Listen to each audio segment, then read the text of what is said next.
For the one last time, let's declare to the Lord. Come on. Ngayon ay mo kong ipasagan, wala'y higayon ay mo kong italikdan.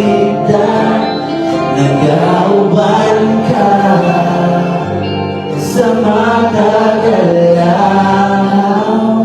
wala'y higayon ay mo kong iyaan. Wala'y higayon ay mo kong inuwian. Kinawiran mo ang kinabuhi ko.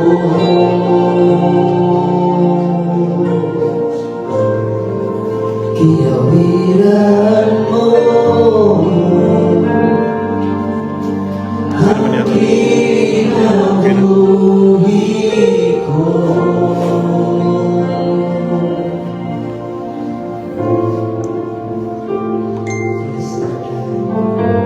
Salamat, Lord, sa paghawid sa among kinabuhi. Salamat, Lord, sa pagmamahal. Lord, ikaw ang ginahanglan, wala na ilaing Panginoon. Lord, wala ilaing utang ang makalabaw sa imong bukma, Lord.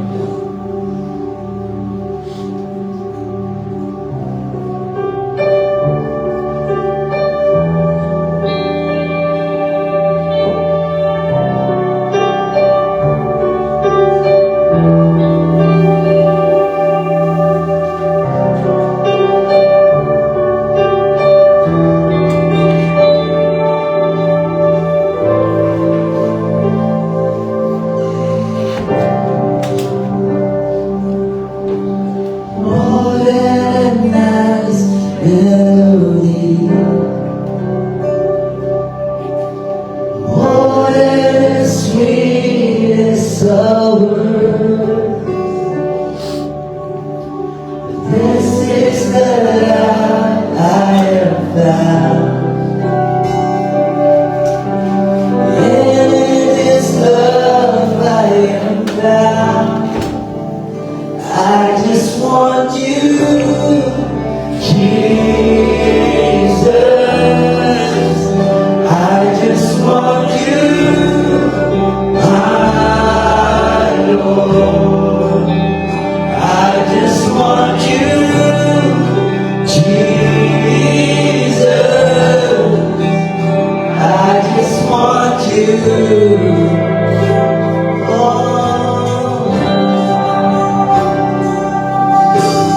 Never could I comprehend.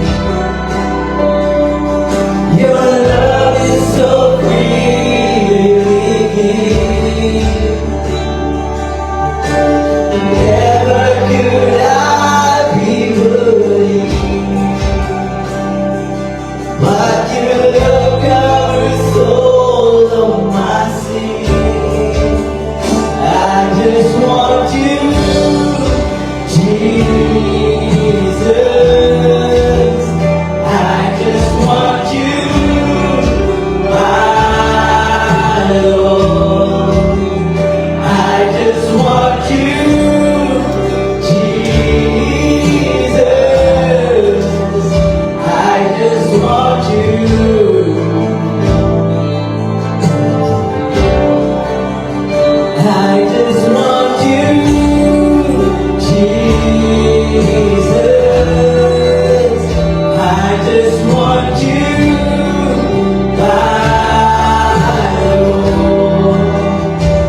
And even if I search all the world, I will never find a love like yours.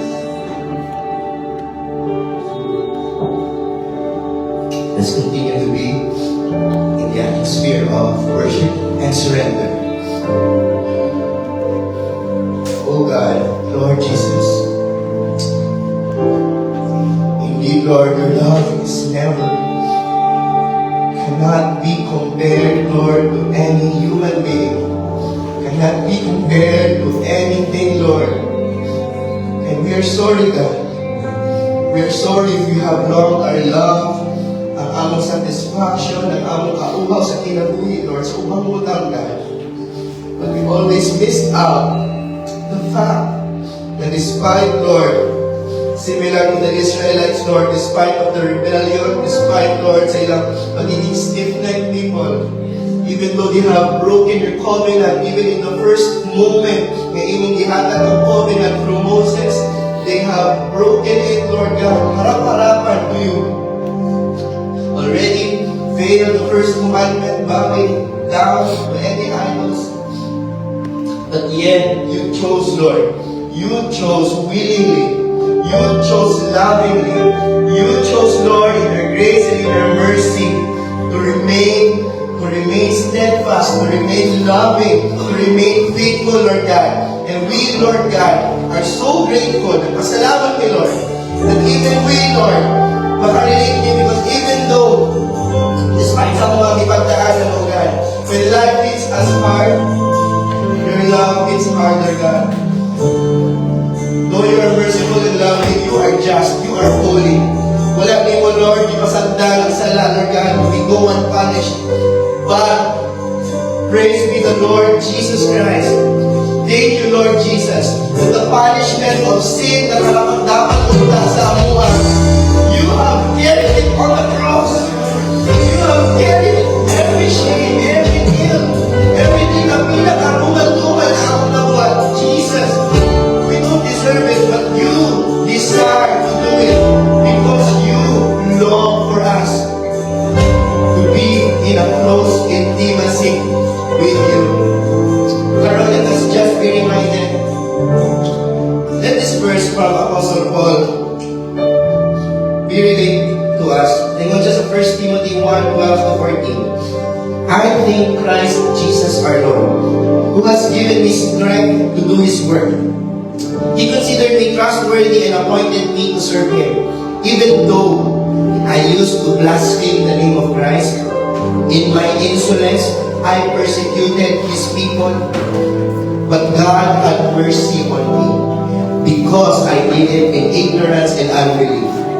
Oh, how generous and gracious our Lord was.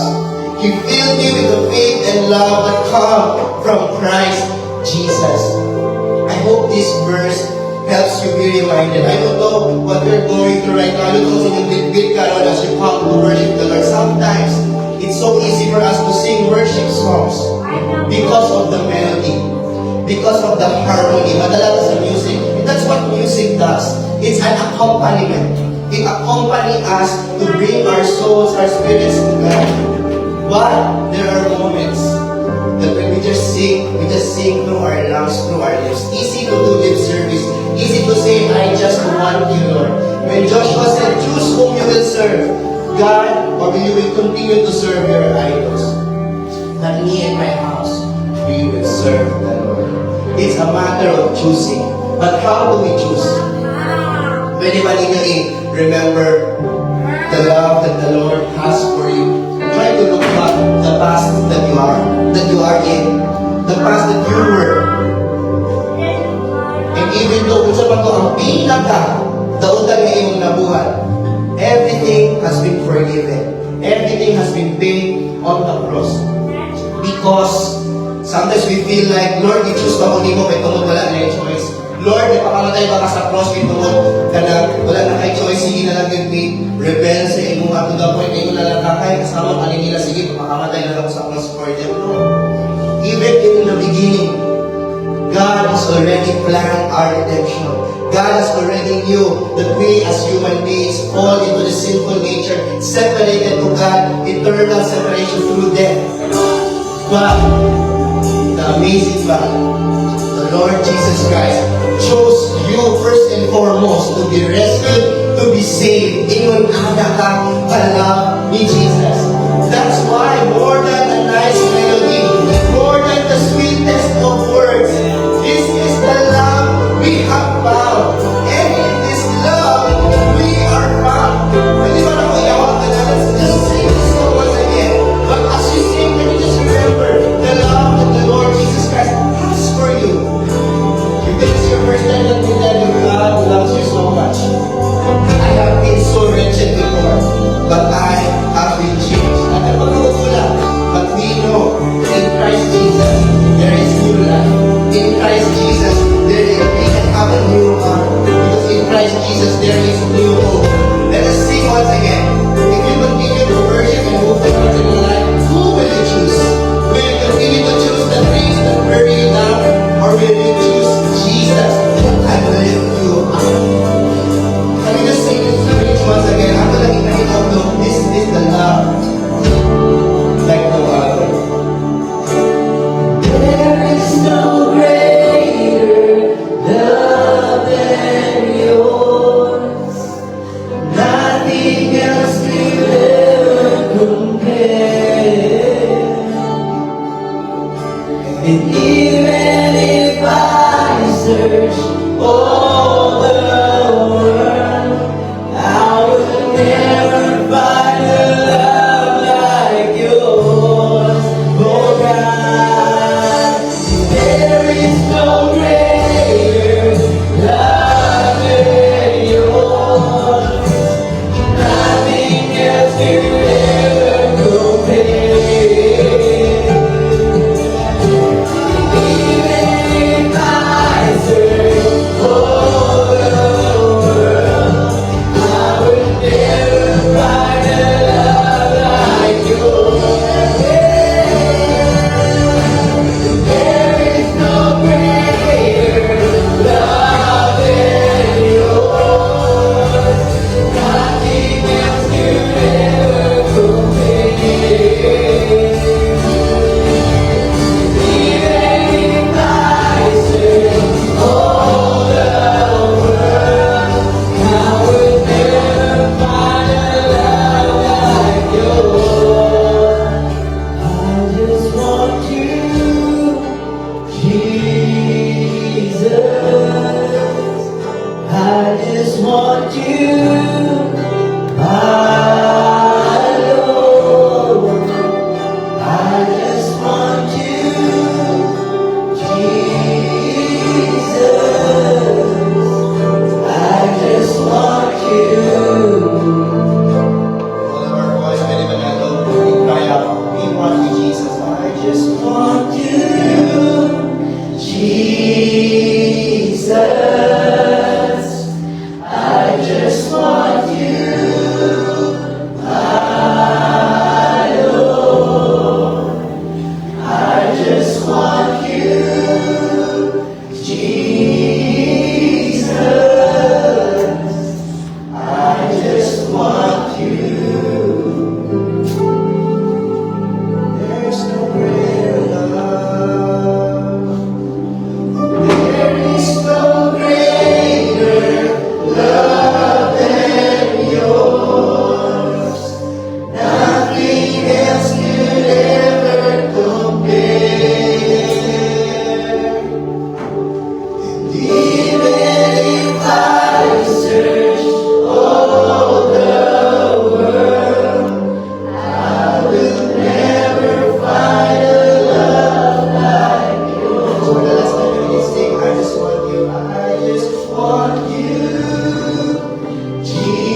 Yes, Lord, we indeed want you, God. And today, Lord, by your mercy and by your grace, help us, Lord, to find our way back to that first love in you, Lord. Lord, we believe and we put our trust in you, God, because the same God that loves us, the same God who showed that great love to your people, is the same God that we are still worshiping today.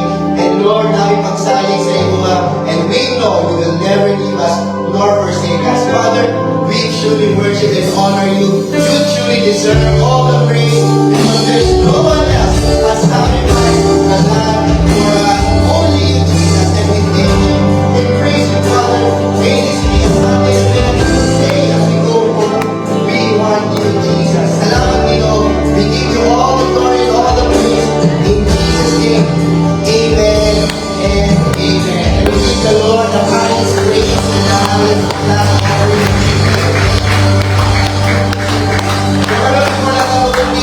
And we say we want you, Jesus, that we just go around and say to one another, I also want you to be in this journey with Jesus. Okay, let's go around and bring one another a happy Sunday.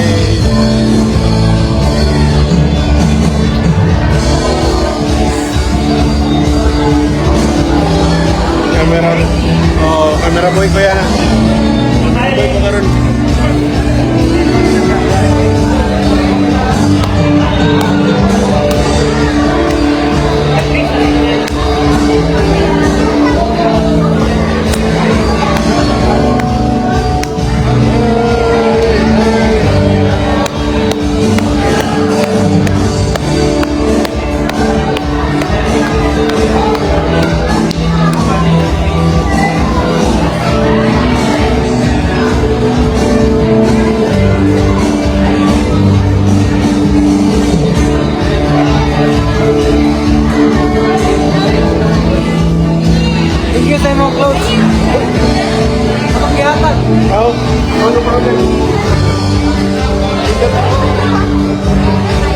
Alright, happy Sunday. Pwede ba niyo maingat yung kalupan? I want you to sit beside me. Ano din, parang dito sa someone na wala ka katulad. Can you find someone at the back and say, I want you to be here in front with me.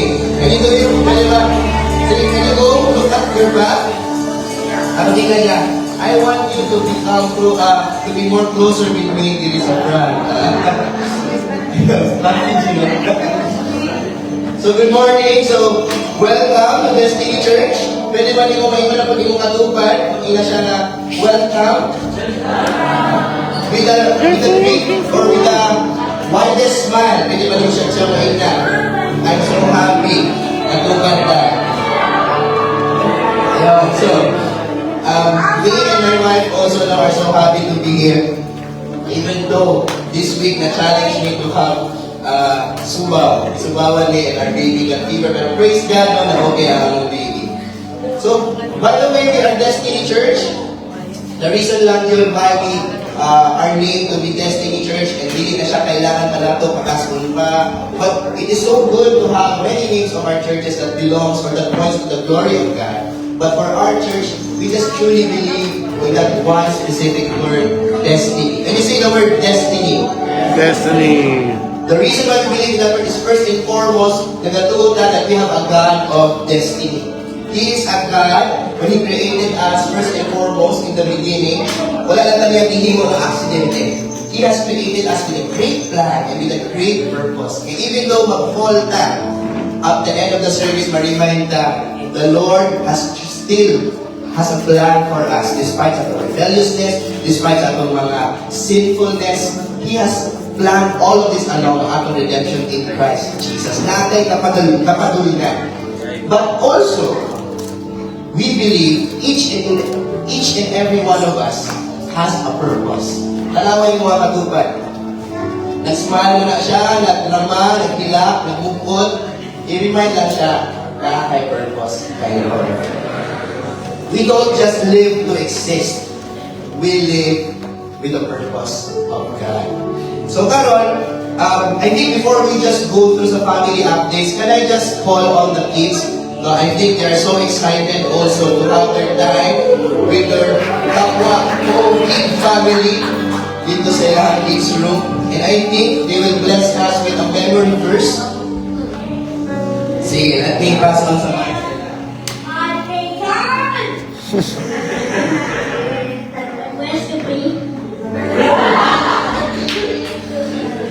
Psalm chapter 14, verse 1. Fear not, for I have redeemed you. I have called you by name.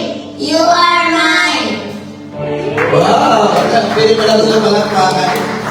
And then we just raise our right hands to them as we pray for their time in Kids Church. Lord Heavenly Father, salamat kayo Lord sa ilang kinabuhi. Though young as they are, maka-inspire sila Lord, how hungry they are, how thirsty they are Lord to know about you. And we pray Lord, kay imong tabakan sila ng ilang kasing-kasing, mas mag-mold pa Lord. Dili sila ma-influence from the outside world, but really Lord, this Kids Church time, though how little the details are, it will truly help them to grow more and more like you, Jesus. Thank you kayo Lord, we praise you, we glorify you in Jesus' mighty name. Amen and amen. Sige, you may now go and proceed and follow to your teacher. Sige sa ato, do we also have Teens Church by the way? Yes. Sorry if ever na-miss out ako. Sige, sorry, ato na lang ipag-praise and pray. Can I call also the Teens Church? In front. Ayan, natin duha, maliit ang duha. Palapakan na sila. Dahil memory verse, I'm sorry, pero makahapon yapon mo, don't worry. Sige, silang duha. They will also bless us with a memory verse. Proverbs 12:22. The Lord does like this, but he delights in those who are true. Wow! Alam mo ito? Huwag kang mag-alala. The Lord sees. Oh, despite the brown out, taga mo sila yung memory verse, no? Even though it was past Sunday or last Sunday. Sige, atong sila ipag-pray for their Teens Church. Heavenly Father, salamat po Lord silang kinabuhi. We are truly blessed as well by their life. I pray Lord, lang in their teenage moments Lord, this is the moment na mas maging challenging Lord God, mas dali ma-influence. But we praise you Lord by their life. And I pray, panggamitan pa rin mightily ang ilang hantahan sa teens, that they will truly grow to know you more and to also make you known sa ilang mga classmates, to their families, and to any people of the world. We thank you Father, we bless you, we praise you, we glorify you. In Jesus' name we pray. Amen and amen. Thank you and sorry. So sa ato adults, welcome and good morning.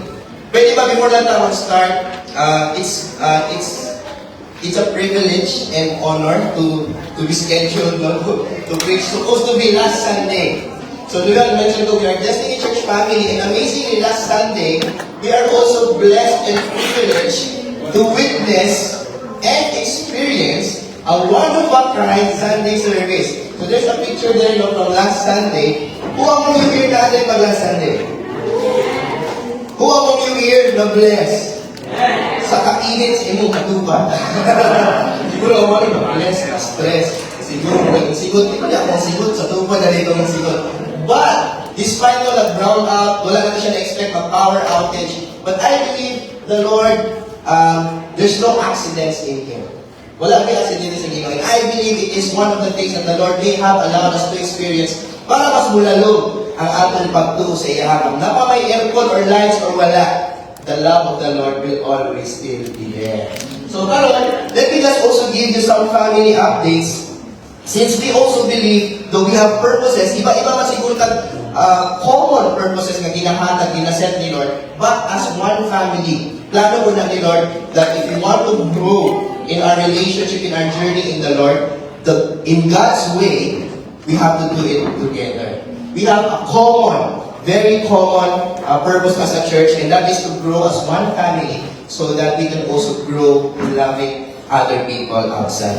So una, supposed to be last Sunday siya na live update, but we had an amazing time sa ministry fair last Feb 22. Tama ba? Feb 22? Yes, Feb 22. Who among you here, you have joined ministry fair? Or just sa kayo na sa math solving skills sa finance department? And right burger?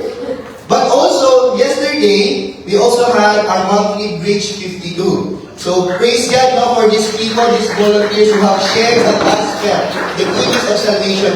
To I think, if I'm not mistaken, 38, right? 38 ka mga tao in just an hour. So amazing, no? Amazing ang move ni Lord. And also, we also want to give a shout out sa mga people 2 weeks ago, supposed to be 2 weeks ago, no? To those nga deserve naman, no? Mataga-update. First, si Brett, he has been in Baguio 2 weeks ago. No, nice siya closing, ha? Nag-attend siya ICCO NET, sorry, nakalimutan sa meeting. I-memorize na ako last week. In Baguio, pero yung team were co-champions sa event. Wow! Tapos si Josephine, nakapas siya hawak kamay scholarship sa Southwest. Sura lang hawak kamay. Hawak kamay scholarship. Tapos si Ash, she has won as an SSG secretary sa ilang school sa STEC. Wow, kasi bagay na ulit pumunok na lang sa higher position. And hopefully, no, nagkakatulagan ng mga Kristiyano dito sa pwesto sa gobyerno. And in addition, this week, si Joy, si Dr. Limpiado, Dr. Charity, grabe sa mga Facebook, hindi siya ma-shout out. They have won 5th place out of 17 teams silang quiz sa Manila. Also, si Maple and the Bourbon family, si Maple and the Bourbon parents, the Bourbon family, nasa sa Manila right now because of an event sa work ni Jessa, sa akong sister. Ayan. So, ako din ang twin sister. Joke lang. 1 year older na lang ako. Hindi na siya ang mama ni Shiwa natin. Kasi may iwan nga, mula daw si Jessa ang akong baby. And, pahapon, no, nakadaog o quiz B, si Riza. They have won the quiz gold as well. Grabe, pwede ba akong magpabas-bas naman? Para ako, imahin ako mga salad bowls. Hindi quiz bowls. So these are all family updates. Yung dami mga wonderful things that has or highlights ganito mo sa mga life. Ayun, hindi mo kaulap to really share it with your life group or even share it with us so that we can also give credit to each and every one of you. Laman siguro yung mga wonderful updates kung wala na na-mention, but we praise the Lord whatever it is. It may be sin or maybe not, the Lord sees it and it's not in vain. Karon, for the past Sundays, let's go now to our focus within this year.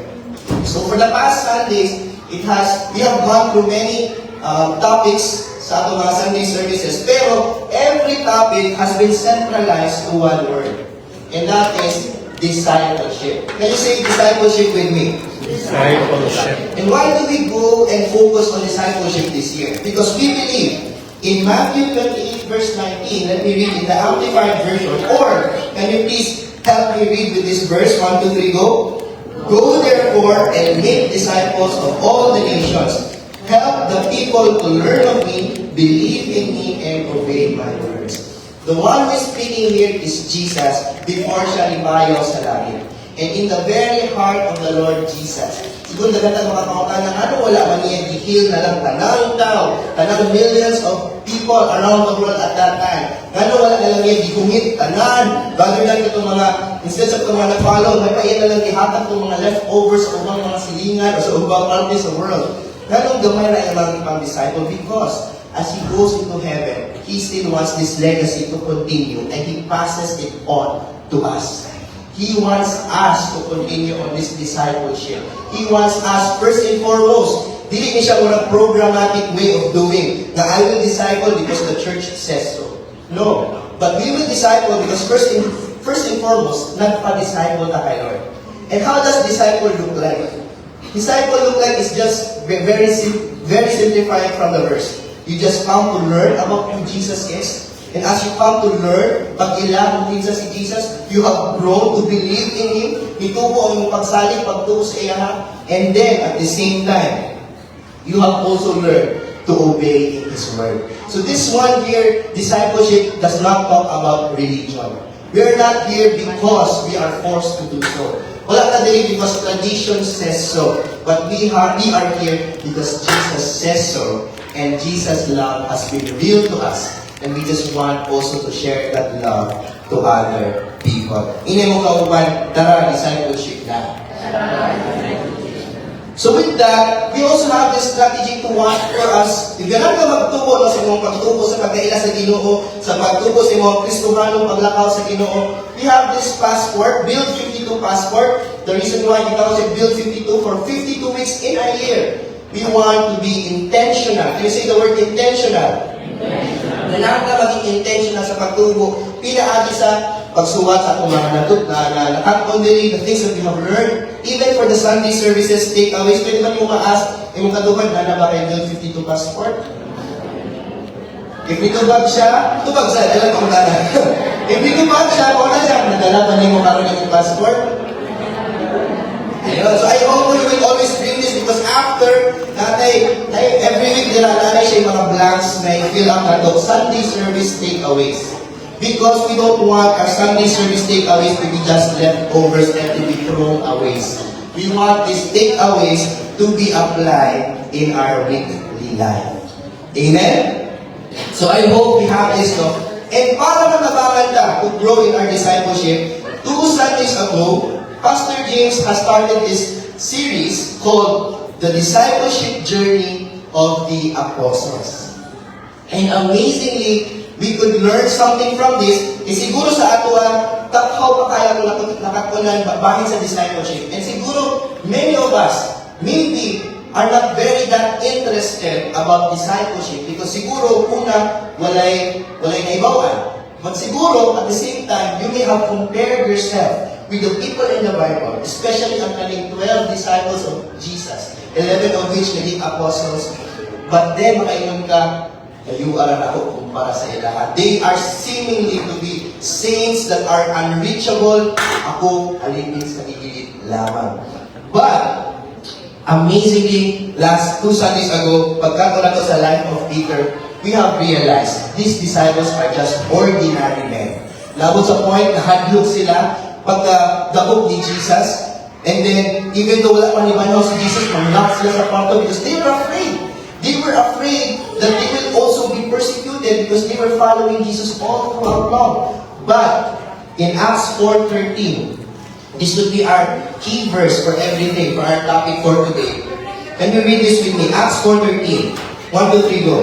Now, when they saw the boldness of Peter and John and perceived that they were uneducated and untrained men, they marveled and they realized that they had been with Jesus. Amazing si Peter, si John. Siguro, first and foremost, na lang ang expectation, okay ba siguro ni maging bold? What's the name ko by knowing for this verse? Quick background lang. What happened is that nadakop sila because they were healing a blind man. Or they were healing a paralyzed man. And then, ilang nag-share sa paralyzed man about Jesus Christ, and then naayo and nag-praise and worship na ang paralyzed man. And so, kinakop sila just because they were preaching about this Jesus that these elders have crucified. But, na-astonished sila, na-amazed sila, because instead na pwede man sila maingon, sorry bitaw sir, sa iyo bitaw mong gibuhat, next time, di na nalaman ang buhaton kayo, sa iyo man kayo. But instead, they were so bold to stand firm on what they believe in Jesus. And they continue to even proclaim at that moment sa council about Jesus Christ, that only through Jesus na ay kanawasan. And so, these people, the elderly people, the Pharisees, the Sadducees, the kinsa man sila, they were amazed sa boldness ni Peter o ni John. And they realized, dili man sila mga edukado pareho nato. Dili man sila mga trained na men. But why are they so bold? The secret and the key of discipleship is that why was their transformation from them from fearful to bold? Because they had been with Jesus. So this is the very key of discipleship. Do you want to grow? You want to what? Dinaman ka mo grow? Hindi lang sa height o sa weight. But also in our spiritual walk in the Lord, the key is to be with Jesus. And so right now, we will gonna tackle a life story of one disciple of Jesus. But before we go there, kung sabi tayo ibig sabihin ng disciple? Disciple is translated to matetes. In short, a learner, a follower. If mapansin niyo ang disciples, if you read your Bibles, mapansin niyo dito, ang 12 disciples, napamodel ko nila sa ato what discipleship looks like. Ni-follow sila kay Jesus, naminaw sila kay Jesus, na-correctional po sila ni Jesus, and even they were trained by Jesus. Ina-train sila to go there, heal the sick, preach the gospel, and so much more. So we can see here na ang discipleship is not just church attendance. It is walking with Jesus. Can you say walking with Jesus? And sometimes, that's the very thing na dapat ma-bring sa atong mindset. Sometimes we think about discipleship. Okay lang siguro sa discipleship, is perfect na attendance sa church. But again, discipleship is not just bound sa church attendance. And we struggle with discipleship today. Ano? Because many of us, many or not all, we prefer inspiration over transformation. Sometimes, sa kasagaran sa ato, ganahan lang ta ma-inspire, ganahan lang ta sa mga sermons, but we do not surrender our life to Jesus. A lot of us, ganahan lang ta sa blessings ni Lord, but we don't really want breaking. Sometimes brokenness, the Lord allows brokenness, and kailangan na po na, it is for us to be molded and more like Jesus. But sometimes, di na ganahan na ta mag-go kay Lord for such some blessings. Or, we want comfort, but we do not want correction. Muli mo naman, dili lang ka ng discipleship, kay bago ko, kay bago ko, correction lang ko, dili lang ko. Wanto lang ko, kay magpa-aircon ko. So the test na ni Lord last Sunday, aircon na yung pangita, wala yung aircon. Will you still come? So, discipleship is more than just attending. Even attending your life group, even attending some gatherings or events, discipleship is more than that. Dietrich Bonhoeffer perfectly said this. Kung sa itsura sa discipleship. Can you read this with me? This quote. 1, 2, 3, go. When Christ calls a man, He bids him come and die. Kasi ibig sabihin na, when Jesus calls us to be in this journey with Him, ibig sabihin, it requires total surrender. Do you want to follow Jesus? Or kasi mapanahon na atong rich young man, rich young ruler, yung man, ay, hindi na ang kailangan, i-surrender na akong wealth, trust lang ko ni Jesus, and he went home sad. And I don't know how this would impact you, but I pray as we end this sermon, Maria Estimo, it's worth it to follow Jesus. Because in reality, discipleship is costly. Ano costly? Sometimes we need to surrender. Sometimes we need to surrender our ambitions. We have to surrender our selfish desires. If necessary, kailangan ko tamo ating mga kalisan sa kinabuhi. It's so costly, but it is so worth it. Discipleship, though it is costly, it is worth it. Isa sa inyo, for example, who loves doing exercise or do fitness in gym? Except for me, ayun. So, si Inelo, even ako, I do love. Need lang ko more motivation. Sometimes, I could relate. Anong usahay, lisod sa ako ang mag-exercise because sometimes, apoy, it's costly. It costs your time. Pwede lang ako mag-scroll na lang sa dara. Pwede lang ka, i-extend lang ako tayo sa bed. Mura niya ang tayo maka-exercise ko. Pwede lang dilig lang sa, alam na, may ikaw, yung lechon, karong adlaw, o ugma, gusto na ugma, tinagan ba si mama, may dagan sobra. But then, it's so costly for you to say, sige, dilig lang sa. And then even sakit, ang pag-push up, sakit ang pag-jogging, or hingal tayo, but it's worth it. The moment, labi na ang hiling na mag-picture-picture sa amin, mag-post-post, di ba? Tapos mag-look back na yun ngayon na, my discipleship, my exercise has been so costly, but it's so worth it. Hindi, siguro ko mailanin karon if I have not sacrificed my time, my other things, my ambitions for this. So that is discipleship. So ang goal na to today, the goal of this series actually is para ma-debunk lang ang myth that the apostles were spiritual elites. Nice picture nila, no? Sometimes naman, we see them murag Marvel superheroes. Kung nakasalahan time, di ba, kung sa New York, sa Marvel Universe, siguro may man ka, ay, mga aligay sa gilid namin, kailangan may lumasunod sa ilahan. Alam na, i-atake Iron Man! Sabi din siya, ngayon lang siya, ay, patay naman si Iron Man. Oo ba? Captain America! Ay, wala naman si Captain America. Sometimes we see the apostles to be so high, to be elite, na feeling na to, dili na nakarelate. Sometimes mo gamay, mo igking ka, mayroon ka nga, Di man ko kapareho ka maayo nila. I'm not like that. So feeling na ako, discipleship is not for me.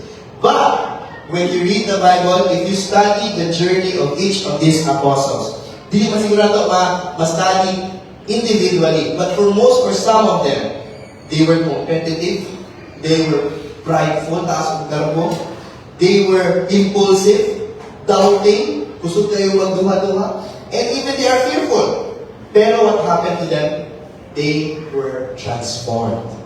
The difference, remember Acts 4:13, what was underlined there? They had been with Jesus. The reason why they were transformed and they were now seen to be murag elites, nga nung murag buutan isa talang saints, murag buutan sa talang mga buutan, they did not start off to be that kind of person. They start off to be just like us, ordinary nga mga tao. But ang nausap sa ilaha, ang nagpausap sa ilaha is their relationship, their walk with Jesus. That is the difference maker. So encouragement, if Jesus could transform them, He can transform you. Hindi mo matupad, Jesus can also change you. Jesus can also change you. And take note, discipleship, hindi pa siya about perfection. It is about transformation through relationship with Jesus. And sometimes, that's one of the things nga mong thinking ka, and may dili na akong ganang discipleship, kaya ano, di try mo kong follow ni Jesus, di try mo kong basa sa Bible, isuliran naman ako mata. Pero pagka-uma, nung akong ginagawa.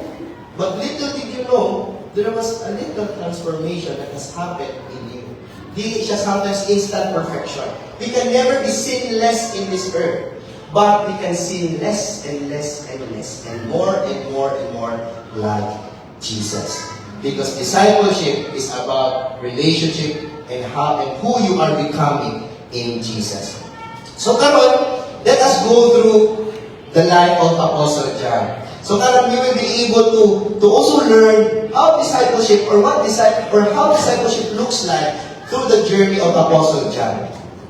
And kinsa din si Apostle John? Who among you could recognize the Apostle John? Isa siya sa mga sikat, same as the Apostle Peter. Apostle John is one of the famous apostles as well, many times mentioned as well in the Bible. Hence, even the one who wrote the Gospel of John. So, quick background lang, isa din si John the Apostle. He's one, obviously, sa 12 disciples ni Jesus. In Matthew 10, verse 1 to 4, you would see there that isa siya sa mga ibang mention, if you could open your Bibles in that verse. Bracket po siya na siya isuon yung disciple ni Jesus, si James. He's also called James the Greater. He's part of the 12 disciples. Tapos siya, like you and me, he has also a biological father and mother. Ang pangalan siyang papa kay si Zebedee. Ang pangalan siyang mama kay si Salome. And they lived in Bethsaida. See, if you could remember pa kung i-preach ni Pastor James sa life ni Peter, they have also lived in the same village, si James and si John, Bethsaida, because it is going to be a fishing village, house of fishermen. In short, mangingisda, good sila. And as mentioned kaganina, ano si Kathleen, si John the Apostle? Because he is the author of the Gospel of John, where I think many of us, nagtabo ang nakamemorize aning na verse. John 3:16, without displaying the verse, can you state that verse with me? 1, 2, 3, go. For God so loved the world that He gave His only begotten Son, that whoever believes in Him should not perish but have everlasting life. Don't worry, if tayo mga younger generation, na ako'y Gen Z/Alpha version for you.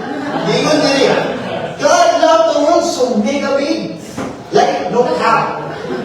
He said, and sent His only Son, Jesus.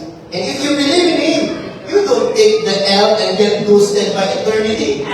You take the W that lasts forever and you live forever. So amazing, no? No matter kung sa kang generation di ka, they will always try to adjust for you to just simply get ang nakakala ni Jesus. So the author of that gospel is si John. Siya po ng author, if nakarito po sa New Testament, so 1 John, 2 John, and 3 John, the epistles. And amazingly, if mabasa po ka, what's his one word na mag-highlight sa John 3:16 if you could try to recall? The word love. If you read 1 John, 2 John, and 3 John, amazingly, ang gina-great highlight nila is also the word love. Even show po ni Apostle John how to love practically, how to show it through hospitality. Dili lang po ito sa baba. Minsan sa inyo, sometimes mahiraming ko, I love you sa baba. Pero wala sa actions, ha? But si John, niya gitudlo ang mga people that love is not just through words, but also through actions. It's louder in actions. But he is also the author of the book of Revelation. The very last book that you could read in the Bible. And there's so many things that we could inspire from the writings of the Apostle John in these books and in these letters. But more to that in some time later. Pero, pansin niyo, sa iyang gospel, sa iyang letters, if ang highlight is love, sa iyang mga letters o sa iyang mga ipagsulat, that's the reason why, isa sa mga background ni Apostle John, he is famously known to be the Apostle of Love. Or, if you read the Gospel of John, siya man ang nagsulat, di ba? Never he even mentioned his name, John. Iyan gitawag himself dito as the disciple whom Jesus loved.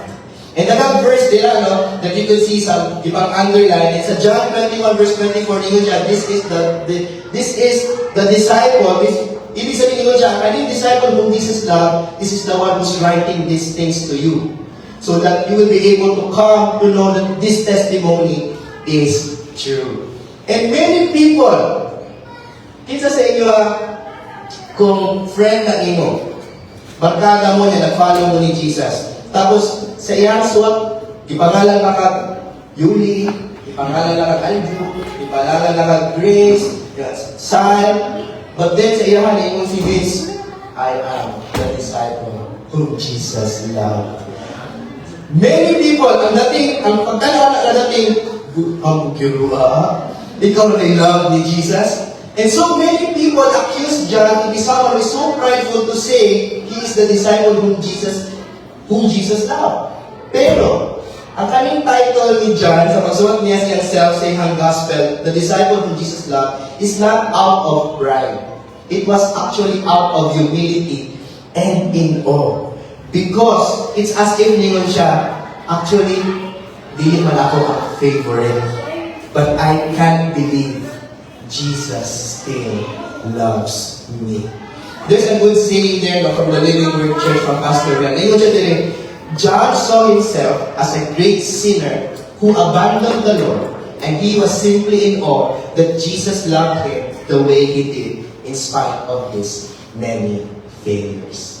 So the reason niya gitawag himself the beloved, the disciple of Jesus. Na dili tungod kay nagpakapumiro siya, o naghambog siya na siya ang pinaka-favorite ni Jesus. But it's just, dili niya ma-contain to say the fact, ako nga nag-fail, love gihapon ni mo, Lord, and he wants to remind himself with that, na I am the disciple who Jesus really loves. I pray that will also be true to each and one of us as we go out here today.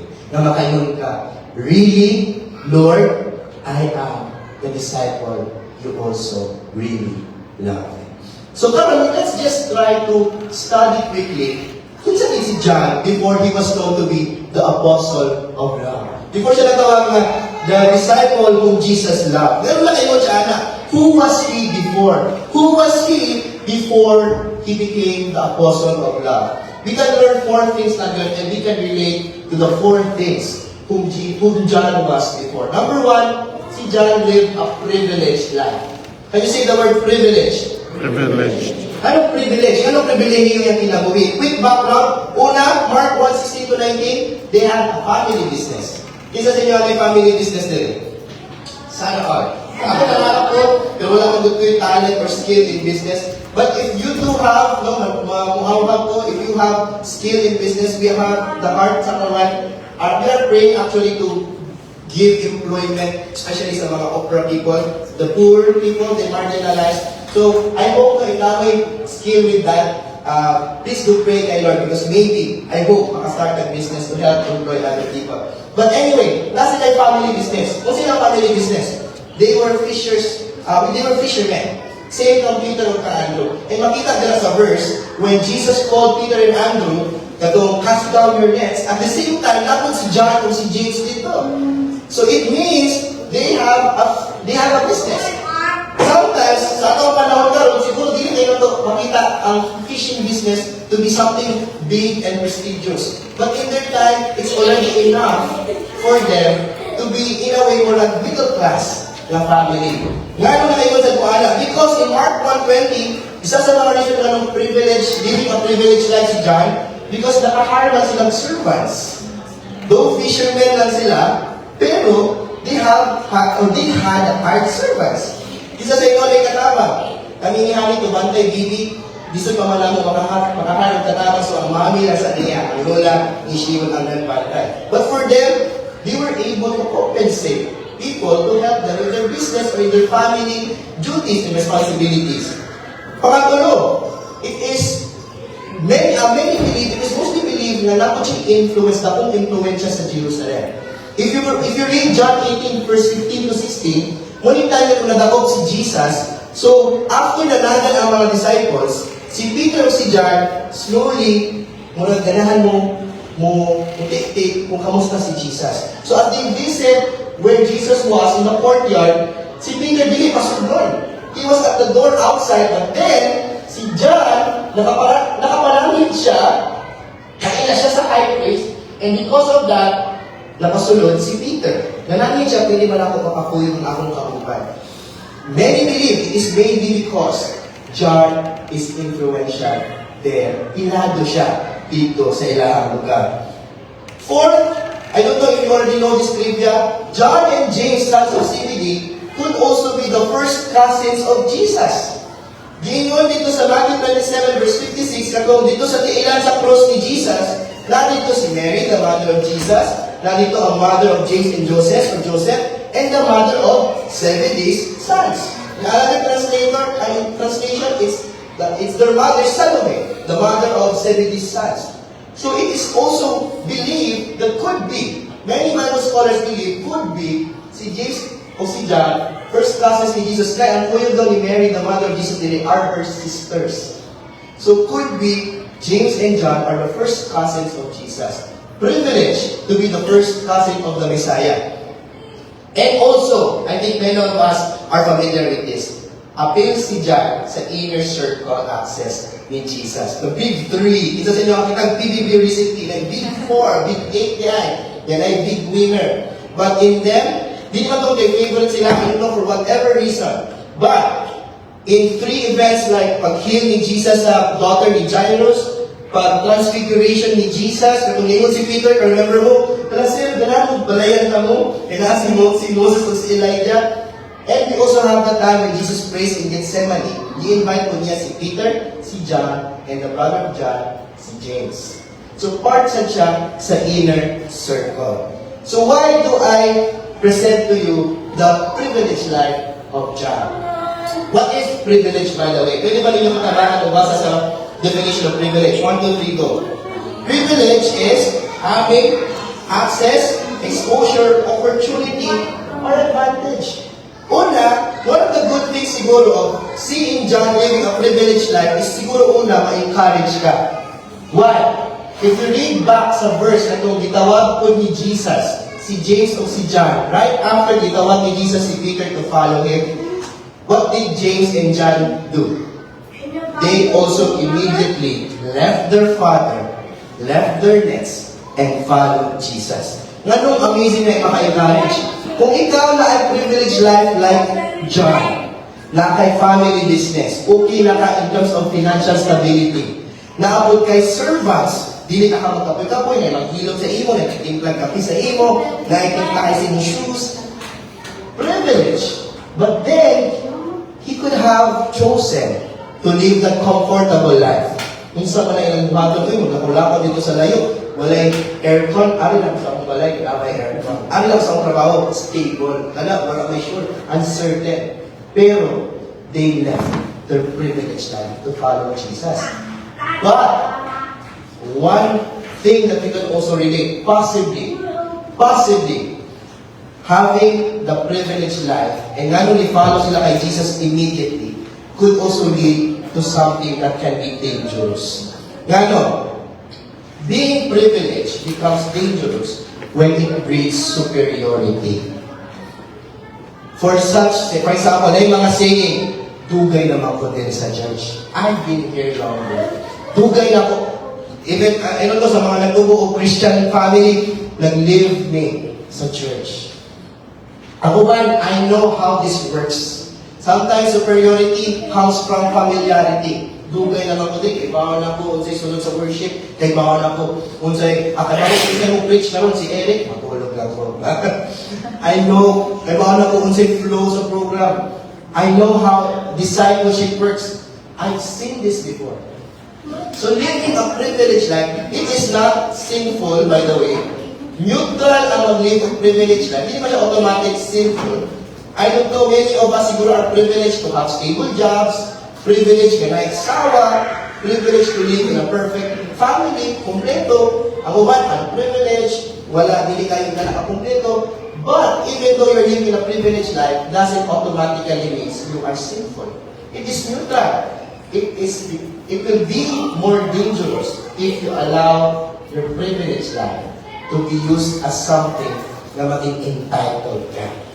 And makita nato si James o si John specifically, has also fallen towards entitlement.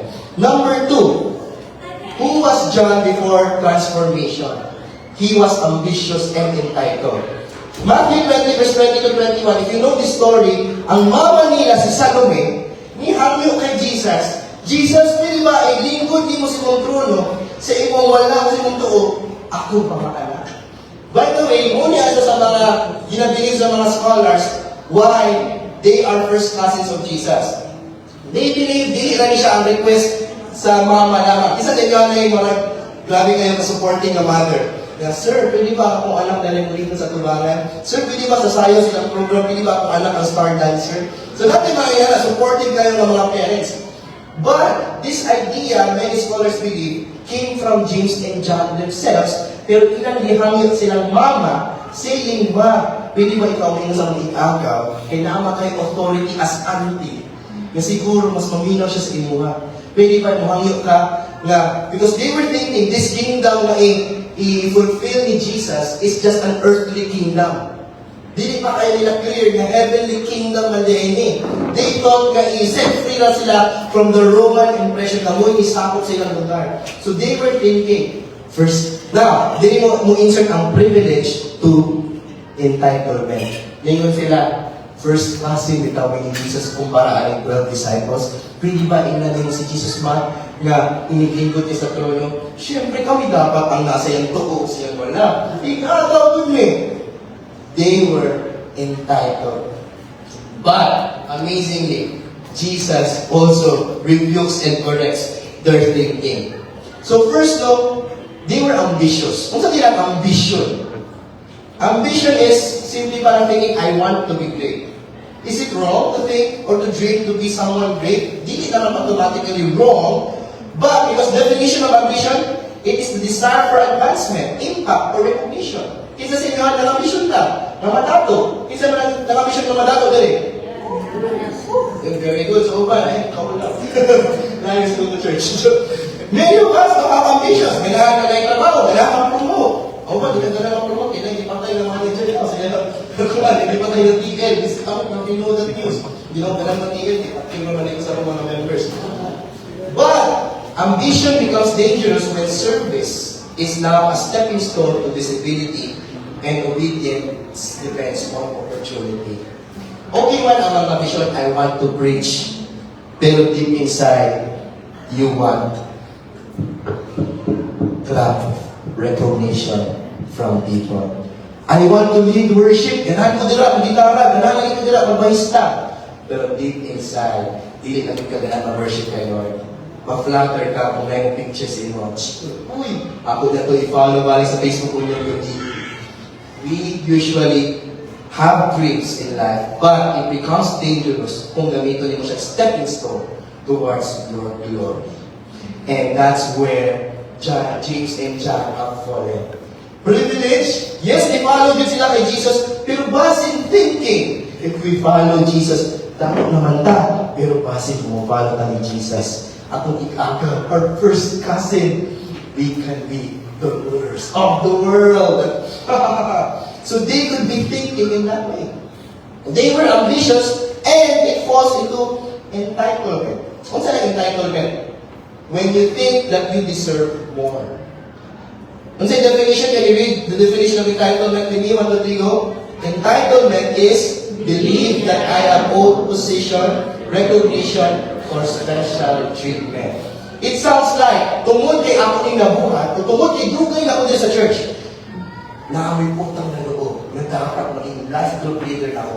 Dapat mabutang na ako sa pulpit ministry. Dapat dili ako tiglipyo sa CR. Kita ka ba siguro 5 years na nagtrapo dili sa toilet. Dili na ba pwedeng makita ninyo nga lang skill nga mong gitara tungkol sa katus ko sa toilet. We sometimes become entitled. After all I've done for this church, I deserve leadership. Malaking ko na. Paano wala kang ako ng pili? I've been serving longer than them. They should have asked me. Or, if dili ko nila ma-recognize, I'll step back.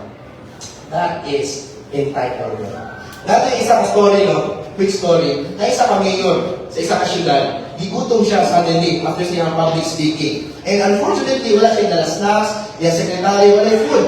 So, may atin sa church. Isa church na ay food. Dapat ay food. So, may atin siya church, kaya na ay libre pa kaon ng chicken. So, nailin niya, tapos nailin ako, ang isuot dito, 1 chicken per person. Tapos, you have to line up. Pero siya, mayor niya ka. So sa iyo pagka-mayor, isingit siya. Dati siya sa tubangan, gutom na kayo siya. Ngayon siya dito sa big-serve sa chicken. Ma'am, pwede ba tagalog ko ni mong manok? Gutom na nagkaayo ko. Ngayon na, ma'am, sir, linya palihog. Ma'am, sige na, please. Pwede tapos tuluan ka manok ang ihatag sa aqua. Ngayon po natin i-serve ko manok. Sir, balik ka sa layo, 1 chicken per person. Nasuko ang mayor. Ngayon siya. Don't you know who I am? Wala kaya kinsa ko? Ningon po ang take sir sa manok. Sir, wala ka kaya kinsa ko?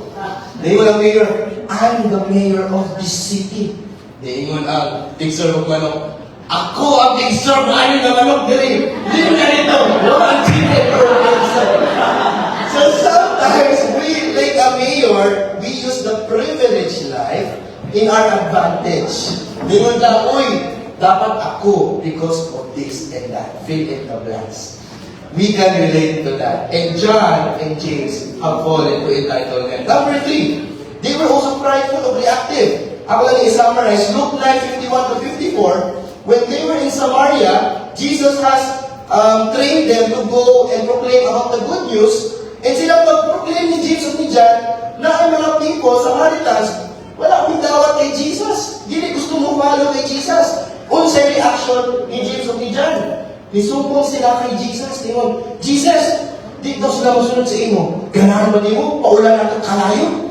Pwede ba natin sa patyon? Ikundi na? You want us to command fire to come down from heaven and consume them just as Elijah did?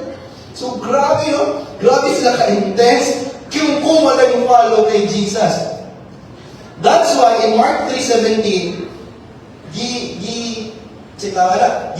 they were famously known, si James and John, sons of Zebedee, they were named by Jesus as Boanerges, sons of thunder. And many believe it's because tungod kay grabe sila ka-impulsive, dali sila mo react, dali sila masuko, short-tempered, plus grabe kayo ka-violent, sadista, ang murag kina, na murag walay pinili na tao sa kilatan. So they are called sons of thunder. So this is John, the apostle that was famously known as the apostle of love. Previously, he is an apostle, a disciple who wants people to die instantly kung di ka mo to or mo follow kay Jesus. That is one of the things characteristic ni John, pride. Kung sila ang pride? Now, tungkol kay disciples na sila ni Jesus, they were thinking, we are above. Pride is an inflated view of oneself. Karon, nag-devotional ko for 1 year. Wala ka nag-devotional for 1 day. Lord, kinati siya. Pero siguro, now I'm Thor, I am Thor. that. We sometimes feel to be someone above. Tumod lang, we have done spiritual disciplines more than the other. Naiuban ngayon, they're not as spiritual as I am. Wala di ba siya marunong mag-pray? Nung di pa kusog yung tingog, wala kabot sa volume 6 na kung bugan ng yung tingog. Murag hinay, volume 1 na. Or siguro, pride can look like, I don't need discipleship. I don't need help. Maayo ako sa kung pagtungkol sa akong pamilya. Okay, man tayo. Bispitado na sa mga asawa. And we sometimes think we don't need anybody's help. Or, kay pa naman kuhanin. Or, sa mga preaching ni Eric, di man deep. Sometimes, we are thinking we are better than the other. Do you know what's Jesus teaching? Always look the other as someone better than you. Humility. But they have fallen to pride. Isa pa, short-temperedness. Dali, isa sa inyo, nasa utol, parang na ako. Dagan, yes, thank you Lord. Short-tempered people, go to church. Short-temperedness is emotional reactivity, responding harshly, impulsively, or aggressively when challenged. Isa sa inyo, buutan siguro ka tanaw sa church. Hi. Pero, kung stressful na kaayo, daghang mga bula matulon, daghang mga nakaka-hurt na nimo, yan na rin tapos si mong likod, why, pwede ka, di ko pwede. Wala dyan nakasama sa ako. Mubuto. Because, maybe, we have this immaturity, insecurity, which is a branch of pride. Ego, misplaced spiritual state. Sometimes mo think ka, ilang disrespect si Pastor James, they deserve to be removed from the church. Or, sa mga worship, ay ba to good? Mura nagkulang man o beat si Emil sa iyong metronome, mura mga dili siya mga 0.06 seconds sa iyong base. Di na mo church ba yun? Wala ko mga worship taro. Kaya sa ba itong pag-gitara ni PJ, ay mura magkalang naputol ang first string, parang hindi na ka. Wala ka, Lord. Hindi lang na ako, ibalik. Or, we need to fix this now. Or, ano slow man kayo sila? Sige lang kung design mo sila, sige lang kung panglibre sila. Anong murag kutik-tik, mag-yun mo sila kasama. And sometimes, we ulit, di ako mag-live group, di ako mag-disciple. Discipleship is not for me because we quickly react. And, if we do so, we will learn from John. We can still change. Luke 9:49, na one more example. Grabe mo yun si John, nulingon siya. Master, na siya nakitaan dahil na wala po yung sa ilaha na nagkakalo kay Jesus, nag-cast out of demons sa laing tao. Yung siya, Master, dahil nag-cast out of demons in your name. Pero ako siya tinipyo. We forbade him, di ba ba siya apil sa ato? He does not follow with us. So you see, John is so very reactive. He is so violent. He's really the son of thunder. And we can relate to that. Sometimes we want that, if they get sila with us, they are not legitimate Christians. Kung this is the destiny, lugi mo, mas maayo ni worship, maayo ni prayer life. Or yun, kanang ministry, pag ministry ka, ito ka, so maliwag ka rin sa jama. This is not my style. I'm not in finance. Kakaos na ang in finance. Tungkol dito kayo, dito kayo mamagmaan. Hindi mo na rin dilog na ang finance. They're not from our network. If it's not from our church, I'm skeptical. So sometimes we are so reactive. And I hope we can relate from John. And lastly, who was John before transformation? Ultimately, John failed. Can you say the word failed? John 16:32. This was the time when Jesus says that there will come a day that He will have to die on the cross and have to resurrect after 3 days. Ningon siya, a time is coming, and in fact, has come, when you will be scattered, each to your own home. You will leave me all alone. And this has happened. When Jesus says something, it will truly happen. Ito ningon siya ni Peter, you will deny me 3 times, it did happen. Pag ingon niya, you will leave me all alone, pagdakop kay Jesus, where did the disciples go? Pwede mo si Peter nung, siya pa siya, patol sa dumyan, pakitang gilas. But still, after he went out, even denied Jesus. Where was John? He also ran. High. But, amazingly, of all the disciples, if you read the Bible, John is distinguished as the only one of the 12 apostles who remained present at Jesus' crucifixion. That's why siguro may unawan mo siguro giingon siya, the disciple whom Jesus loved. Eh, siya naman nagpabilin. Mo ba na ang reason? Ngayon gitawag siya, disciple whom Jesus loved. But I believe it is not. Because even though na siya adto sa time sa cross ni Jesus, I believe he has also failed in the first place. Later na siya nakarealize, I have to go and witness the crucifixion of Jesus. But in the first, sino sa inyo na-try na labiyaan ka? Pero gibawi sila sa iyong mga pagkataon-taon. Pero magluod hapon ka. Mayroon ka, ay, mayroon makaroon. Kaya nakabarong-bangon ng gamay. Asa ka? At walang-wala ako. So John failed. Same as us. I don't know what failures you have done. But John has done many things and has failed the Lord. He was privileged. He was ambitious and entitled. He was prideful and reactive. And he failed in his words. Failure na siya. Remember what was the request through their mother to Jesus?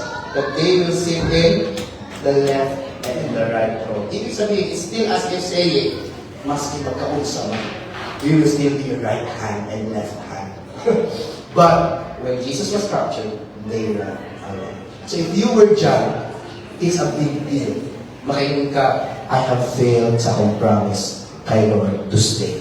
I have left behind. But out of all these traits, let me encourage you, the presence sa kanilang mga characteristics ni John does not mean someone is disqualified. It just means they are just in process. Nakarelate ka to one of those physical traits or characteristics ni John? Don't be discouraged. You are just in the process. Ini yung matupad, you are in the process. Because discipleship is not about who you are now. It is about who you are becoming in Jesus. So, if that is John before his transformation, what changed John? How did he become from a person na ganahang patay mga tao instantly kung di mo follow ni Jesus to a person who now says, Beloved, let us love one another. What happened in between? I believe the turning point for John is the cross itself. Remember when I say, siya ang nagpabilin, he was the one of the disciples na nakawitness sa cross ni Jesus. If you were John, I would imagine, dili na niya masabot why this is happening. This is our first cousin who says and claims that he is the Messiah. And all the time they were thinking na they would declare a war, tapos they would be able to set them free from captives, tapos tayo magtakuyon na siya ang isunod na king na maghanit sa lugar. And he was imagining yung ambition all this time na nag-follow to Jesus. Sa imo, Jesus, all I was longing was a position, to be someone, to be up there, up front, at the top, to be recognized, to be someone to be said, hala si John, isa sa mga high profile po yung ni Jesus. But then, he was now kneeling, witnessing the death of his master. I believe wala siya kasabot. But then, I believe from that moment, it slowly transpired in him. It slowly gets to his heart. And all the words that Jesus has taught them slowly become clear. That the kingdom that Jesus has to establish is the new heaven and earth, where there will be no more sin. The real thing that oppressed us is not the people themselves. It's sin in totality. But then, because of the cross, He witnessed all of our sins. Iyahang sala na dapat unda dito, giako ni Jesus Christ. And because of that, from calling down fire, He is now writing about love. From thunder, He is now more tender. From ambition, He is now living a life of sacrifice. From impulsive, He is now faithful. Why can we say from impulsive, reactive, naging faithful siya? What happened to John right after? He served in Jerusalem. He served like Peter. Nag-preach lang boldly kay Jesus. Mahalang madakpan. Mahalang i-flog sila, ipalo, bahala magkadugo sila. Pwede ba na siya maging reactive? Di ako, Lord, sumugin niyo sila. O di na mo, kapoy na. But he still continued because he knows what he experienced and witnessed from Jesus is real. He served in Ephesus. Nagpatayin mo siya disciple. Wala na siya tutog nag-grow to be a disciple of Jesus, but tungkol naging real ang love to Jesus sa iya, he pastored the Ephesus that came the famous letter of Ephesians. But it was written by Apostle Paul of Ephesians, but John has pastored Ephesus. Nagpatayin siya disciple dito. Bahala dison. He was even exiled to Patmos. Sa Revelation, na mentioned dito. He was also known to be the disciple who did not die of martyrdom. He died of an old age. Compared sa uban, napako sa cross kaligtan, ang uban, napugutan ng ulo. Si John just died of old age. Pero, possibly, the process, possibly daw, ibukal pa rin siyang alive, but then survive. But even though niagi siya tinatong ang mga kalisod sa kinabuhi, he remained to be faithful to continue to do the work that Jesus has for him. Discipleship. He continues to write letter. He knows that his life is short, so he wants to continue to leave a legacy to the people, to be reminded, nakita, we are loved by Jesus.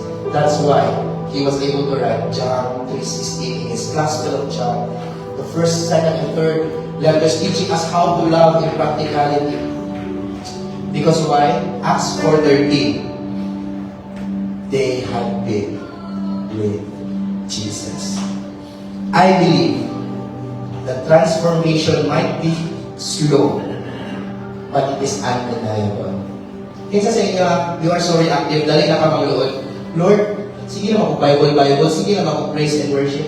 Pero ano maldita magyapon ko? Ano maldito magyapon ko? Ano sa putol magyapon ko? Ano inun-ani magyapon ko? Ano addicted magyapon ko ingani to this, to that? But, take a pause. Try to look back. And maybe you'll be able to see there was transformation already in you. Don't give up. Don't give up. It might be slow. Ang uban siguro pas-pas, but don't compare yourself to others. We have the same Jesus. We have the same God. We are all the same. No one is better than us. And why was this the mindset of John? Because I believe he has encountered the love of Jesus so deeply. And tungod, Ana, I believe Jesus was able to entrust him with a responsibility. John 19:26 to 27. If you know this story, kung nasa cross si Jesus, niingon siya, when he saw his mother there, niingon siya kay Mary, "Woman, here is your son." The disciple of Jesus lang, muna si John. And to the disciple, kay John, here is now your mother. From that time on, this disciple took her into his home. Saan ito makuha na? Kung si John wala na bago, ma-entrustan mo siya responsibility. Pili ba kami ingon? Ikaw si Jesus, ma, ayaw naman yung kay John ay, kasi sumubod na. Kung di ka mo sunod sa mga ibang ingon, ayaw ni si John, prideful, ayaw ni si John, entitled. But he was entrusted a responsibility because there might have been a transformation along the way for John. As he was trying to follow Jesus, nasagpa na si Jesus, maybe slowly, he was seeing the love in action, the love in person, the love that is also for him. So he was entrusted responsibility. So we could see a pattern in discipleship. Do you want discipleship? Let me encourage you sa makuha from the disciple John. Jesus calls imperfect people. John was imperfect. John was an ordinary man. Are you an ordinary man? Kung ka yung matupan, ordinary ba ka? Imperfect ba ka? Dito na siya, Jesus calls you. But, when you walk through the discipleship journey with Jesus, Jesus also would help us by exposing ang atong wrong motives. Sometimes sakit kung ma-expose mo prideful ka. Sometimes sakit kung ma-expose ka maldito, maldita pa ka. But kailangan, how will you change if you will not know what's need to be changed? Jesus, in His loving discipline, He He helps us to know that. Katong hospital ko, tungkol sa gout, rayuma, di ko kalakaw, kami lang tungkol sa pag-basketball lang. It was a loving discipline. Instead na mahila ko, magmukmuk, mayroon, ano ko ayaw. Instead, I was not even emotional. I was just deep inside, filled with great love. Lord, thank you for your discipline and love. I will have the worst. Naibalas ang akong kidney, but napasalamat kong balas na lang. Kaya feeling ako, based ako ang wrong habits of drinking sting every day, drinking juice every day, walay disiplina sa health, walay exercise, I would have been deserved to be more worse. Kidney stone on sa akin. I know, it doesn't make same thing for those others na happen. It might be a different story for you. But for me, na kayo lang nilapon ko sa Times Hospital, this is the discipline from God because He loves me. Thank you. Thank you for exposing my wrong habits. Thank you for exposing ko sa pagkahit na ulo. And thank you because you love me. Jesus also allows failure. Have you failed? And have you looked down on yourself and nag-fail ka? Fret not. Jesus allows it for you to depend on Him rather than on yourself. Ingon si Lord, anak, kung ikaw nag-fail ka, i-expose mo niya yung wrong motive. Sige, Lord, self-reliance. Sige mo kag-rely sa yourself. Sige kag-rely sa kwarta. I am here. You don't lack anything if I call you to do so. You will not lack anything if you are with me. I will provide. But He allows failure para musabi ka sa iya, mudapit ka sa iya. But amazingly, Jesus does not just help us experience love. He also restores us with love. Kung kinsa ka before, maldito ka, addict ka, He can restore you because He loves you. He also transforms character over time. If you know me, ay na lang. Pala humo, pala party boy, hapit na lang mag-drugs, hapit na, walay, gusto sa ginagawa, suicidal. Every sentence na ay pamalikas. But I praise the Lord. It is, looking back kayo ko, it is really not my strength. It has never really been my strength. Wala makayin ko kanina pag-worship, I was just able to cry. Kato sa Bisaya ka song, walang ngayon, kikuli mo kipasabi na rin. It was really all by your grace. I know na pag it grows sa ako, but I praise the Lord for the things that I have also grown from. And lastly, ano kailangan tabaguhon sa Ginoo? Because this is what discipleship is. It is not just us learning about the love of Jesus and loving Him back. It's also because the Lord wants to know that He loves you. Because He wants to entrust you a responsibility to also make Him known to other people. Discipleship is to know Christ and make Him known. Sa una na kayo Lord, katong first time ko naging life group leader, accident nila dito. Dili press na mo life group leader si Kuya Jun dati, hindi ko sa Eric, i-text siya, pinibay kayo mo sa life group niya. Bang, grabe kulpa na dahil ko. Muna lang kasukaon, muna lang kasukaon. Kasi ko, blessed sa prayer, Lord. Dili pa po maayang gusto niya. Nagdapo ko, mag-iingat ko sa kumama na hurt ko kay. Pero hindi ko ingat sa kumama na, wala, di kayo ayaw, di kayo bago explain, di kayo bago explain. Eh, kasaman ko, paano yung tako man eh? Sige mo starter. Ano ba? Wala na ko, DJ. So, lingon ko nga, Lord, this is not for me. But when I do my devotionals, it was the life of Moses. When God calls Moses, Moses also wrestled with God and says, Ayaw mo, Lord, I'm not a public speaker. But the Lord says, this one's the one thing that brings me home. The Lord says, who makes the mouth to speak? Who makes the hands to do these things? He said, I, the Lord your God. So dito ko lang ito. Dito ko kailangan, pero I believe, Lord. Sige, I know you will guide me. I believe. Then I try to do it. In my immaturity, I believe that I'm bloopers. Ako like, look, 3 hours. But, I praise the Lord that I went through. It's just a life of surrender. Dili ni mo ganahan, but if the Lord says so, He will guide you. Because He entrusts you a responsibility. Anak ka-special sa mata sa Ginoo. Munang iluwas kanina. Quickly as we end, what can we apply from this through the life of John? Siguro dili man siguro nakarelate ka sa mga, maybe you're not prideful. Be careful when you say, humble man ko. pride na siya. So wala na lang may lugar lagi. Wala yun. You will just say, Lord, I am imperfect, I need you. That's it.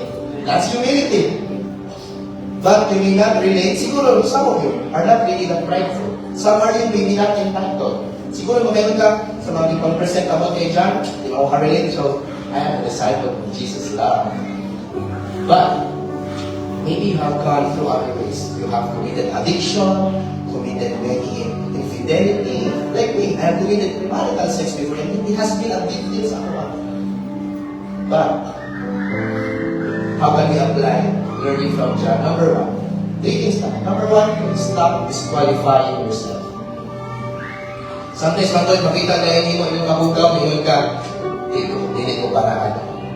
Mula kami sa mga markada, ayaw natin church vibe, masunog ta. Muna ang katawan na lang sharean, ang barkada, masharean, katawan na ako, habang yung CR. Kami yung halap, evangelizan siya. Hallelujah, hallelujah, praise the Lord siya. Katong naiman, first time sa live group, nag-lockdown ko kayo mga worship di ay.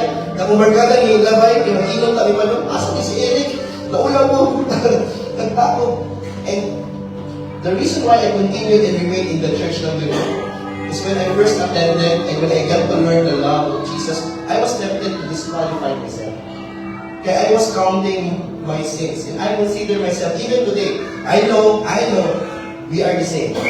But even today, na moments, makaingan ko, ako yung pinaka-worst of all.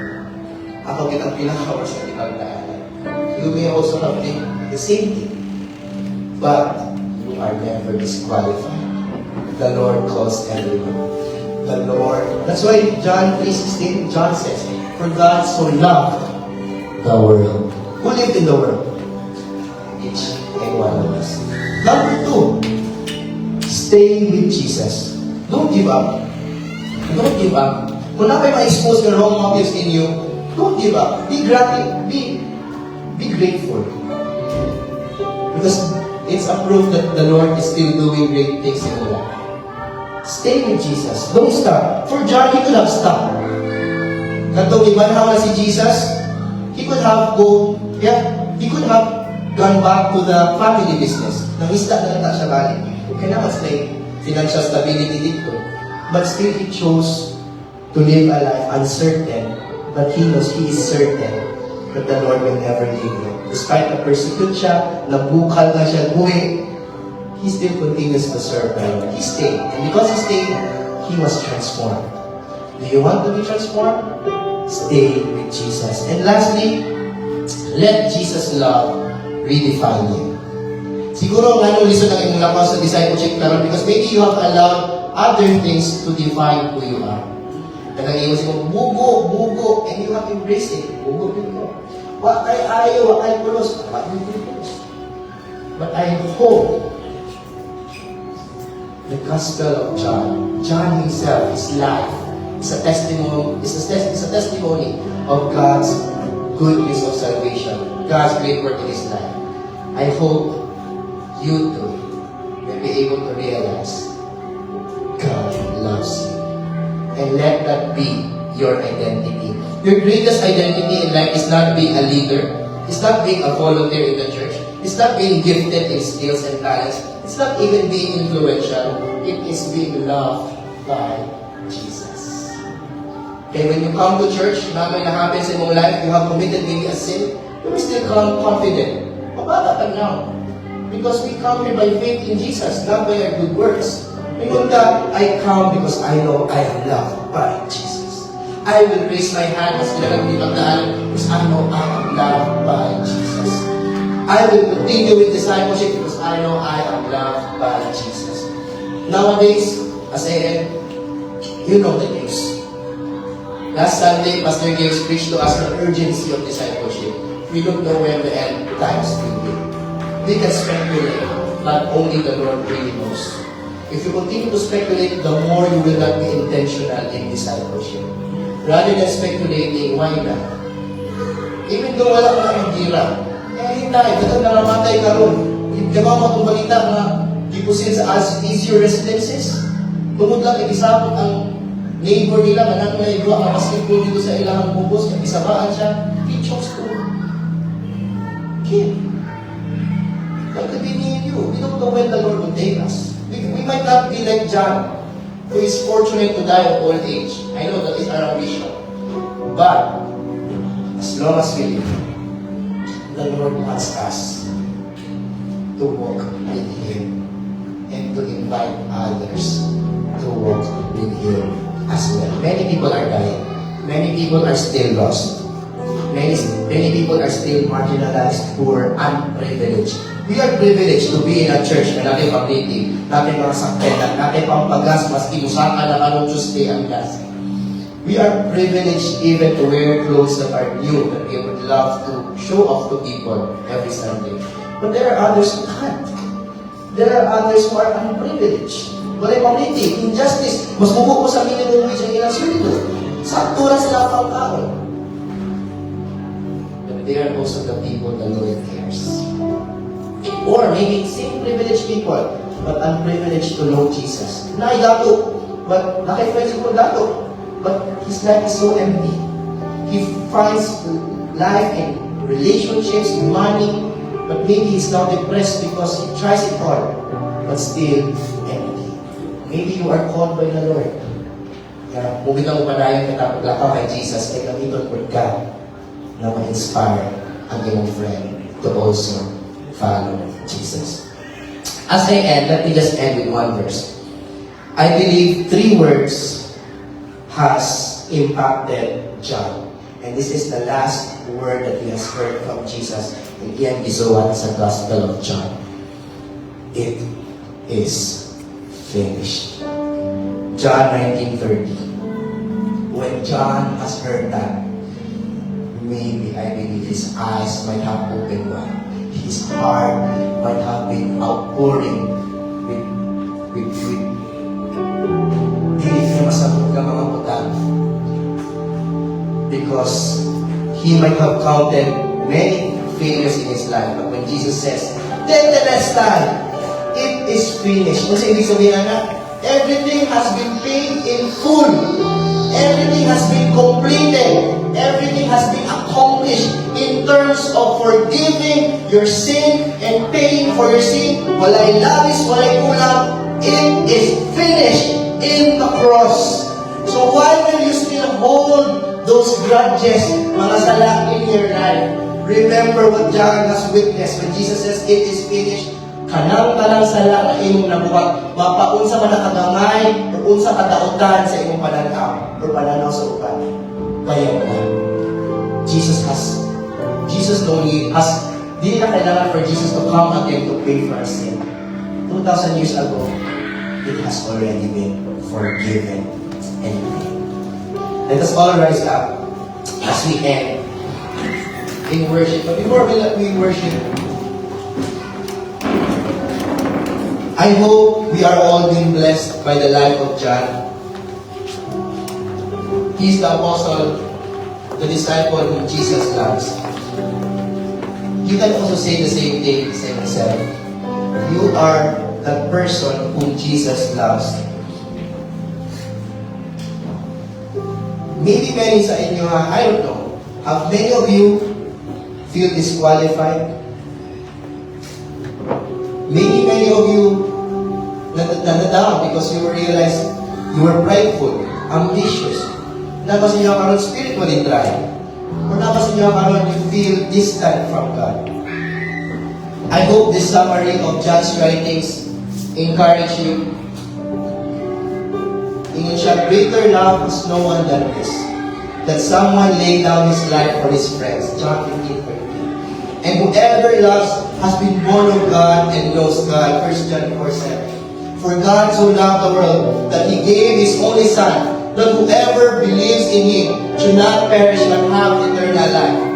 Because God is love, and whoever abides in love abides in God. I don't know who you are today, and I don't even care who we are today. I believe what the Lord cares is now He's inviting you right now to come. It's hard to stay with Jesus if in the first and foremost you have already left. But it's never too late to come back to God. the first step for us to apply what we have learned from the disciple of John is to just simply accept the invitation of Jesus' love for you. He wants to walk with you. He wants to be with you. Kung ikaw iyan, ipakamatiyan ang iyong mga sala para now you can be righteous in Him. And you can now walk freely in a loving relationship with Him. For John, he was dreaming for a position, but it has been turned to just dreaming to just be with Jesus. Let me just end this time in this worship once again. I just want you, Jesus. Kung sa man ay mong dala-dala karon, kung sa may mga na-expose na characteristics, na traits that might let you feel disqualified, you just bring it now to the Lord. And say, Lord, this is not who I am. Ako man siguro ni karon, but this is not truly who am I. I am loved. I am loved. I am loved by you, Jesus. I am forgiven. I have been paid. My sins have been paid. My shame has been carried. My guilt has been washed away. I just want you, Jesus. I just want you, Jesus. Come on, let's just close our eyes as we sing this song for the Lord. More than a nice melody.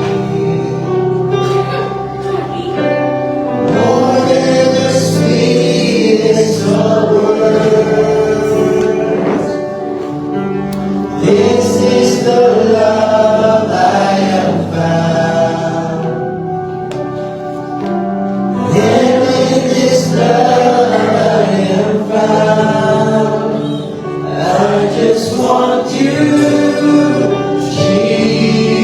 Jesus. I just want you, my Lord. I just want you, Jesus. I just want you.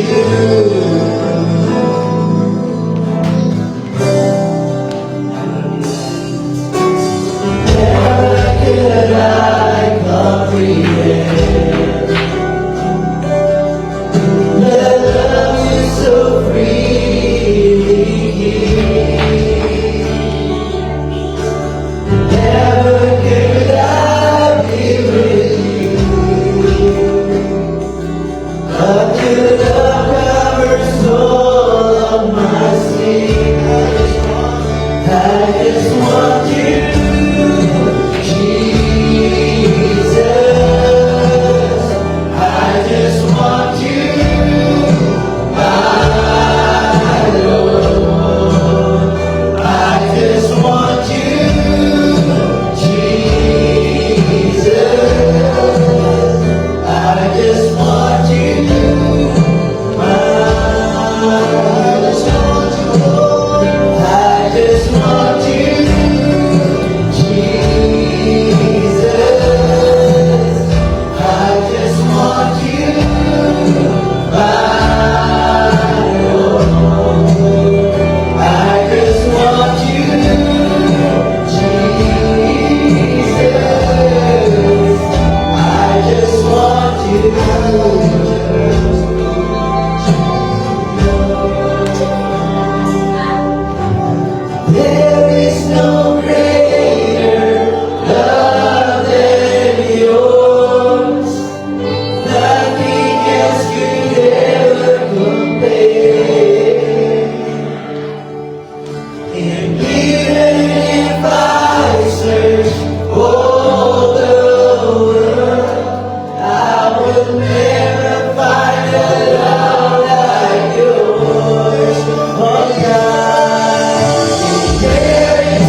how it will help you to choose Jesus? Just think about this. When Jesus chose you, when Jesus chose to die for you, I think many of us has experienced mga groupings in life sa trabaho or sa school. And I don't know if naka-experience mo lang na napili ka last sa mga leader. Kaya tungkol, na-happy siguro ka, yes, I have been chosen. But in reality, tungkol kayo wala na yung choice. You have to be chosen. But Jesus, in His sovereignty, mind, and will, He chose you not because wala na yung choice. He chose to die for you not because it's the last resort to do. He chose to die for you because that is what He intends to do in the first place. Ingon nakakalaw. Jesus chose you, even you have chosen Him. But I pray God itself will push us to say, Lord, no other else has chosen me like that. No other else have loved me like that. Only you, Jesus. So I choose to want you. If that's you who wants to be in this discipleship journey with the Lord, I don't know if this may be your first time, this may be your 10th time, and maybe you're a leader or workforce, but I would just like to invite, if you want to stay with Jesus and to say, Lord, kailangan ako i-surrender tanan areas sa akong life. Wala na ko yung panggulitan pa. You can have it all. Because discipleship, it might be costly. It may cost my dreams. It may cost my comfort. But I know it is worth it. For you have better plans for me. If you're the person, just raise your hand in the count of 3 and I'll be praying for you. 1, 2, and 3. God sees that hand. God sees that hand. But Lord, we believe more than the hand, you sees the heart. Lord, I pray for each and everyone na nag-raise silang hands karon. Lord, tabangi ang bawat isa. Tabangi mo, Lord. That Lord, starting today, as we want you to be part of our life, as we walk and as accept your invitation, Lord, to walk with you sa kanilang discipleship journey. Help us, Lord, na wala kami pangbulitan pa, wala comfort, wala dreams or ambitions or selfish desires. We choose to follow you, Lord, despite of the uncertainty,